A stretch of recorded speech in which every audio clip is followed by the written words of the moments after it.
Alden Richards, abay iniintriga patungkol sa mahigpit na yakap nito sa BFF ni Miss Catherine Bernardo. Ang lahat ay let's talk about this one dahil tila baga na pag-uusapan kahit po ilang linggo na nung nakalipas matapos niyang i-celebrate ng BFF ni Miss Catherine Bernardo ang kanyang kaarawan ay hanggang sa ngayon ay pinag-uusapan pa rin po ito sa social media matapos mag-trending ang video clip na ipinost nito sa kanyang Facebook page na umabot lang naman ng 19.5 million views, kasi nga best friend po ito ni Miss Catherine Bernardo at grabe po yung yakap ni Mr. Alden Richards dito po sa best friend niya na ito. And dahil po dito syempre naglabas po ng ilang mga statement ang netizen at tila baga may napansin sila dito po sa pangyayaring ito. Syempre alam niyo na lahat na lang po talaga may komento ang bawat isa, dahil parehong March celebrator sina Catherine Bernardo at Julia Montes na tinuturing na mag-BFF. Hindi rin may alis na close sila sa isa't isa dahil malalim na ang kanilang pinagsamahan since Mara Clara days. May common denominator din ang dalawa dahil pareho silang naging leading lady sa mga pelikula ni Alden Richards na parehong blockbuster. Sa isang portal naman pinag-usapan ng video kung saan scene si Tisoy na dumalo sa birthday ni Julia, nakapareha niya sa 5 breaks up and a romance. At bongga si Alden, niregaluhan ng signature Louis Vuitton brand si Julia. Base rin sa kanilang interaksyon, nakikitang nasabik talaga sila sa isa't isa dahil sa pagyakap ni Julia kay Alden. Nakabaligtaran na masasabi sa kaso ni Kat dahil walang paramdam ang bidimpled actor nung nakaraang karawan ng kanyang Hello Love Again screen partner. Dahil dito ginagawa ng issue ng mga netizen ang closeness ni Alden kina Kat at Julia. Sabi nila, mas sakalam daw si Julia kay Alden kaysa kay Catherine. May mga opinion namang dumidistansya na raw ang kapungso actor kay Kat mula nang baling ang huli sa isang politiko. Ito ang ilang hirit ng mga netizen. Wow, mas sakalam si Julia kaysa kay Alden Richards, sabi nila. Pero di pa rin siya nakalimutan ni Tisoy. Back off limit na si Alden dahil pinagbawalan. Feeling ko dumidistansya lang si Tisoy. So yung friendship at pagplawes si Alden kay Kat pang promo lang. Yung kay Julia pang matagalan. Malayo man mo naman binati o tinext din si Alden si Kat. Feeling ko lang mas komportable si Alden sa friendship kay Julia kaysa kay Kat. So ganito po yung yung mga komento ng mga netizen patungkol sa usaping ito.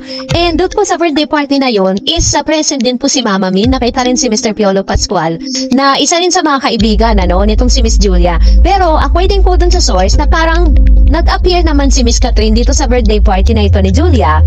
Pero parang late na siya dumating dahil may mga errands po siya na inatenan during that time. Pero kung mapapansin niyo kung interpret niyo yung mga movement nitong si Julia tsaka si Mr. Alden, dahil alam po ng lahat, everybody knows na kahit po magyakapan sila or maging sweet sila sa isa't isa, wala pong magiging intriga doon dahil alam ng lahat na jowa nitong si Julia, itong si Mr. Coco Martin. Pero kung si Miss Catherine at si Alden Richards ang gumawa niyan, paniguradong sabog lahat yan sa social media at pag-uusapan ng todo. Dahil syempre may mali siya yung dalawa, diba? Kaya yun po yung mapapansin natin na parang sobrang at ease. Dahil dyan is parang nababahiran tuloy, yung pagkakaibigan din ni Catherine at saka ni Mr. Alden Richards dahil sa mga lumabas sa balitang ito. Pero this time siguro naman deserve din naman ni Alden Richards na parang hindi niya po kailangan itago or hindi niya po kailangan mag-convey doon sa kanyang nararamdaman dahil talaga namang napamahal din siya kay Julia bilang isang kaibigan na nakasama niya sa isang movie kasi naging komportable rin po sila doon sa kanilang bed scene itong si Miss Julia. Kung napanood niyo po yung 5 Breaks Up in a Romance at sinabi ni Mr. Alden na sobrang lapit ng pelikulang ito sa puso niya because realistic or dun po sa pangyayari na yun parang nakaka-relate siya sa movie. So anyways, huwag na natin silang intrigahin pa dyan dahil mag-BFF naman yan si Catherine at Alden, Catherine and Miss Julia Montes,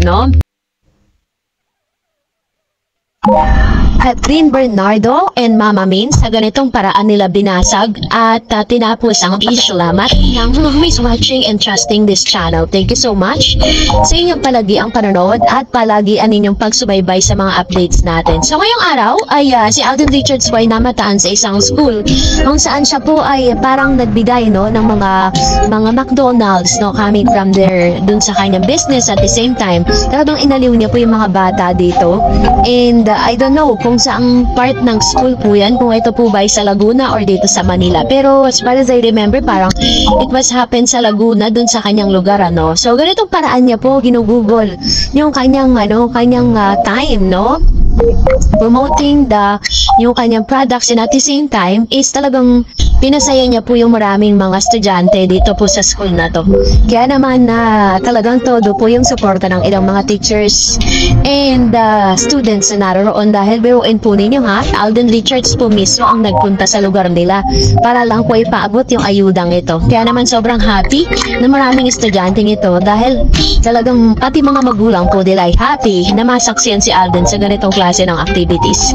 Pero this time, eto na nga no, dahil matapos na po na mapag-usapan ang patungkol sa pagkakaroon di umano ng di magandang parang relationship ni Miss Catherine Bernardo, parang iniintriga kasi ng ilang mga peddlers na nagkakaroon po ng gap o nagkakaroon po ng misunderstanding itong si Mama Min tsaka si Miss Catherine. But this time, sa video po na inilabas nila, diba, na pinapatunayan lang ni Mama Min at tsaka ni Miss Catherine na hindi po totoo yung mga naglalabasan, kasi pinost po ito ni Mama Min and nirepost din naman po ni Miss Catherine. Pinasalamatan kasi ni Miss Catherine Bernardo ang Maggi Magic Sarap, isa sa mga endorsement po niya, no, na kung saan ay yung kanyang pamangkin na si Q ang kinuha bilang isa sa mga part ng endorsement na ito kasama ng kanyang buong pamilya. Pinakita po nila rito na talagang walang awkwardness at maganda po yung kanilang, ito po yung mga behind the scene na hindi pa po yan yung actual na video na mapapanood po ninyong commercial kung saan first ever commercial shoot ni Miss Q o ng kanyang pamangkin na si Q. Kaya naman sobrang happy po ang pamilya at mga magulang ni Miss Catherine Bernardo, at ipinakita nila na ito'y taliwas dun po sa sinasabi ng ilang mga peddlers na meron daw di pagkakaunawaan yung mag-ina dahil hindi na nga raw nakikinig si Miss Catherine sa mga payo ng kanyang mami na si Mama Min. Tatandaan na sa interview ni Mama Min, sinabi niya na talagang hindi niya pinapakialaman ng mga desisyon ni Catherine, pero nandin pa rin siya sa side para po sabihin kay Catherine kung ano yung tama at kung ano yung mali. Nasasaktan si Mama Min, sinabi niya na kapag may sinasabi siya bilang magulang na hindi sinusunod or pinakikinggan ng kanyang anak. Pero eventually natanggap niya na rin na nasa tamang edad na nga naman itong si Miss Catherine para mag-decide for dun sa kanyang buhay. Pero dito po sa video na to, pinakita niya na ito po ay pambasag doon po sa mga issue na meron nga pong hindi or parang gap or hindi pagkakaunawaan yung mag-ina, dahil magkakasama po sila dito at nakita nyo naman, diba, sobrang saya po nila at wala ka mababanaag na parang meron silang di pagkakaunawaan. Kasi syempre normal lang naman po yun sa mag-ina at normal din naman po yun na talagang di po perfecto yung kanilang samahan, pero pinapakita nila na intact sila at united bilang Bernardo family.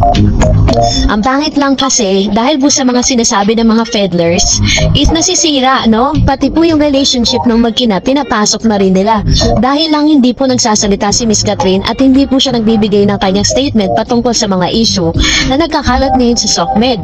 So dahil po dito is talagang ito yung ginagawa nila, parang sinisiraan nila si Catherine, no, sa social media at sa lahat ng platform para to make sure na talagang kay Catherine Bernardo mismo manggagaling ang mga sagot. Pero talagang matalino si Catherine dahil hindi kaditing na salita, no?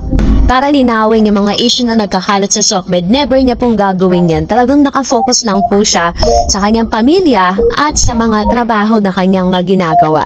Kaya naman talagang marami po pa rin talaga nagtatanggol kay Catherine Bernardo, kahit mas marami yung mga nambabash, pero meron pa rin nagtatanggol at tinatutunayan niya sa kanya mga inilalabas na video and photos na hindi totoo yung mga nagkakalat na mga fake news sa SOCMED.